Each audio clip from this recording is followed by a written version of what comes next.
Hello and welcome back to Questionable Scale Modeling.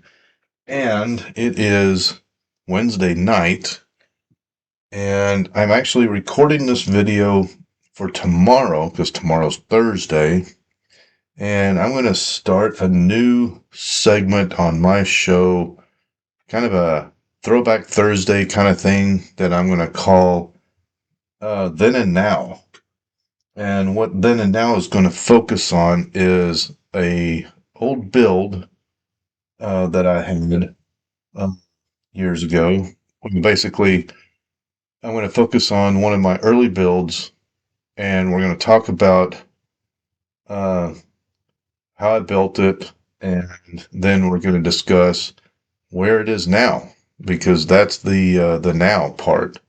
Because I have about 120 currently built models, and probably a third of them are sitting in a box because uh, my display case won't actually fit them all. It might, but I don't really want that much in there. And to be quite honest, as we build in this hobby and as the years go by, our modeling skills increase, or at least that's what we're hoping. So what you built 5 or 6 years ago may not look as good as what you're building now. Well, because of that, I choose to not display something that's not up to my current standards. I don't like it. Now, if anybody were to come down to my basement and actually look at my cars, they really, they don't care. They don't know the skill involved or the lack of skill involved. They just don't know. But I'm the only one that really looks at them. So, that's the way I roll. So if it gets to where I can't look at it anymore, it goes in a box. I am not going to be one of these guys that has several hundred models collecting dust on all these shelves surrounding my room and stuff. Quite frankly, I don't have the wall space or the room space, period, for that many models on display. I just don't. Maybe one day I will. Who knows? But for now, I only display, I think there might be about 80 or 90 cars in my display. I plan on adding some more shelves at some point this year. But anyway, on to the then and now.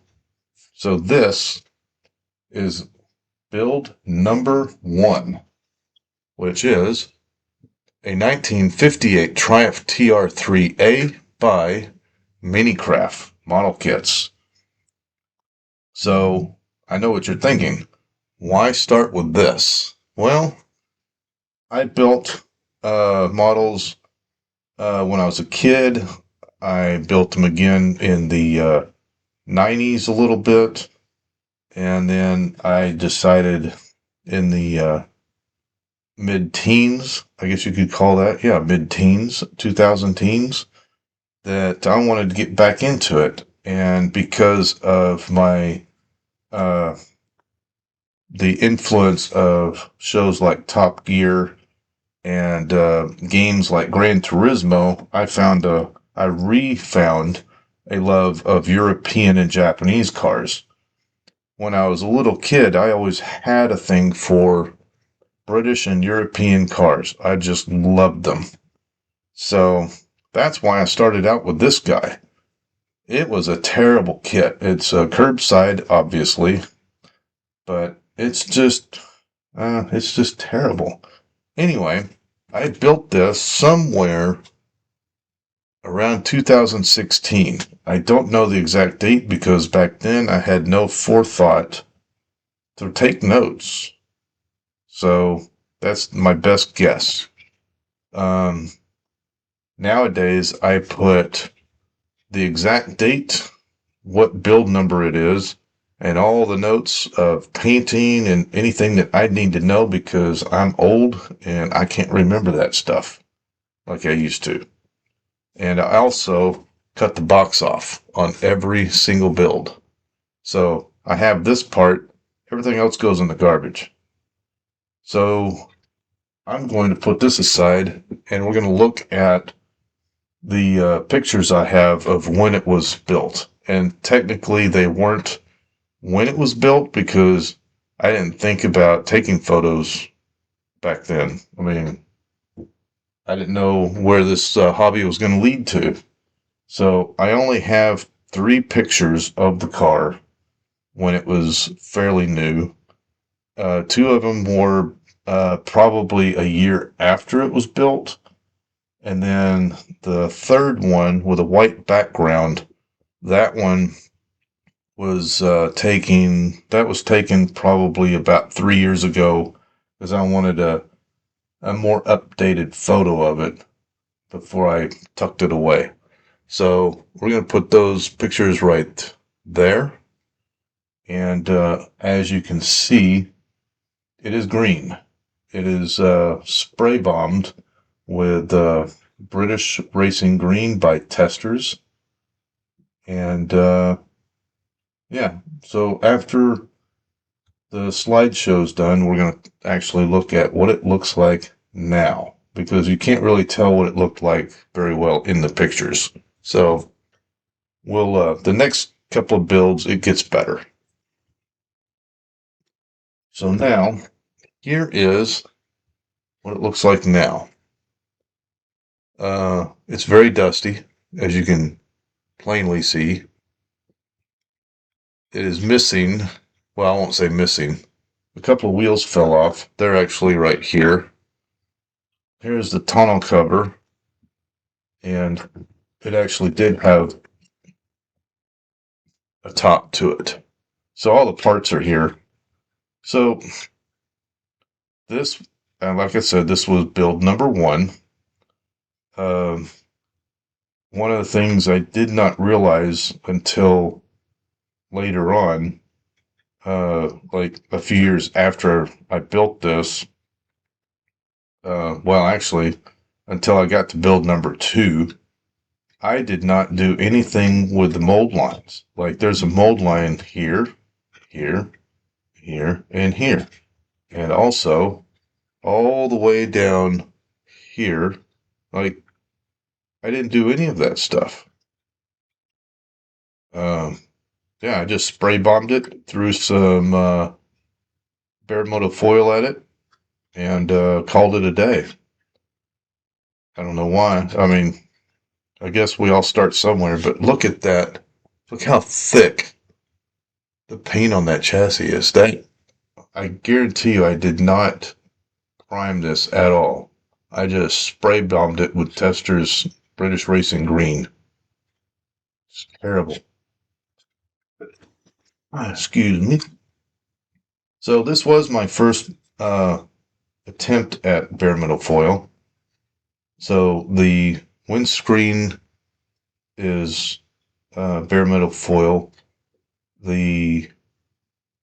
Oddly enough, the windshield wipers are bare metal foil. I don't know why that is even still on there. Like that was back when bare metal foil actually stuck to something. And then of course the hinges for the trunk and the hood, that was bare metal foil. I think that latch is bare metal foil. But yeah. And the other thing is, so like the bumpers, all the chrome parts, I think even the headlights, if I look close enough, the sprue gates are still on there. I never sanded them off. Like, looking at this is just hideous. But anyway, the interior, I don't know what I did on the interior. It's just some kind of weird, some kind of beige. I don't know. I don't have a paint that even looks like that these days. So I don't know. And it's really shiny. And again, the mold lines are in the interior as well. But then the interior, to its credit, or defense rather, the whole interior except for the dash is all molded in. Well, the dash, the steering wheel, and the shifter. But everything's molded in. It's kind of like the split window AMT Corvette, where everything's just molded in together. I mean, it's terrible. It's hard to work with stuff like that. So, anyway, so that is build. There's really not much else to say about it other than the fact. Okay, sorry about the interruption. My dog started barking really bad because my wife got home. So I had to cut the video off. Anyway, the last thing I said was there really isn't much left to talk about. And there really isn't. Like I said, it's an old build. I think I might actually throw in the garbage now. Who knows? We'll see. I mean, for now, it's going to go back in the box. So build number 2 is when I really started like taking notes and actually taking pictures, like progress photos, which is kind of nice. I like progress photos because I like to share my work with people. And if you don't take pictures, you can't really do that. Plus, I want to be able to see how I did stuff because I may not remember later on. And so, as far as build number 2 goes, I'm not going to say what it is, but I will give one hint that when I bought it, I did not realize that it was a very rare kit. And maybe it wasn't rare when I bought it, but it turned into a very rare kit that was re-released just last year. So that's all the hints you get. And then I'm going to try to do one of these episodes every couple of weeks. That means what, 26, 26 a year. So I should have enough, I have enough cars. I should be able to do about 4 years worth, maybe, for now anyway. So I shouldn't run out of material anytime soon. So anyway, I'm going to cut this off, and thank you for watching.